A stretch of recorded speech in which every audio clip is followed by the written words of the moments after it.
NTA ഈ ഒരു notice കണ്ടല്ലോ, May 3rd NEET 2026 results publish ചെയ്യാനുള്ള സമയത്ത് ഇമാതിരി ഒരു ചട്ടത്തരം ചെയ്യാൻ എങ്ങനെ ഇവർക്ക് മനസ്സ് വന്നു?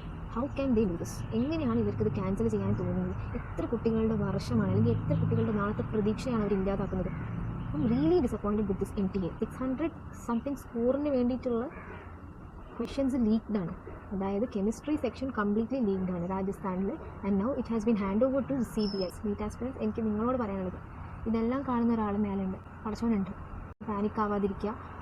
ഒരു എക്സാം വെക്കുകയാണെന്നുണ്ടോ മോസ്റ്റ്ലി എല്ലാവർക്കും അനുകൂലമായിട്ട് വരട്ടെ എന്ന് ഞാൻ പറയുള്ളൂ. എന്തും ആയിക്കോട്ടെ, ലെറ്റ്സ് ഫേസ്. വിഷമിക്കാതിരിക്കുക. എന്തായാലും നല്ലതിന് വേണ്ടിയിട്ടായിരിക്കും.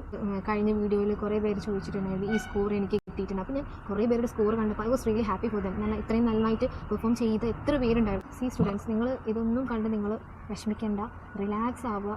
അതായത് നന്നായിട്ട് എഴുതാൻ പറ്റാത്ത ആളുകൾക്ക് ഒരു ഓപ്പർച്യൂണിറ്റി കൂടി ആയിരിക്കാം, അവർക്ക് അങ്ങനെ ആയിരിക്കും അവർ തിങ്ക് ചെയ്യുന്നത്. പക്ഷേ എന്നാലും എഴുതിയ ആളുകളെ സംബന്ധിച്ചിടത്തോളം അവർക്കുള്ളിൽ ടെൻഷൻ ഉണ്ടാകും. പക്ഷേ നിങ്ങൾ ടെൻഷൻ ആവേണ്ട, നിങ്ങൾക്ക് അനുകൂലമായിട്ട് തന്നെ ആയിരിക്കും ഇനിയുള്ള അപ്ഡേറ്റ്സ് വരാൻ പോകുന്നത്. എല്ലാവർക്കും അപ്ലിക്കബിൾ ആവുന്ന രീതിയിൽ ഒരു ഡിസിഷൻ NTA എടുക്കട്ടെ എന്നാണ് ഞാൻ പറയുന്നത്. And this system is never going to change. അതെനിക്ക് ഉറപ്പാണ്.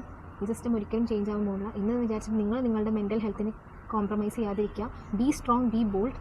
വട്ട് എവർ ഹാപ്പൻസ്, എന്തൊക്കെ നിങ്ങൾ തടസ്സങ്ങൾ വന്നാലും ആ ഒരു സ്പിരിറ്റിൽ നിങ്ങൾ എടുക്കുക, സ്ട്രോങ് ആവുക. ഈ ഒരു സമയത്ത് ഇതിനെയും നിങ്ങൾക്ക് മറികടക്കാൻ പറ്റും, ഉറപ്പായിട്ടും. സോ ഇത്രയും എനിക്ക് പറയാനുള്ളൂ. സ്ട്രോങ് ആയിട്ട് നിൽക്കുക.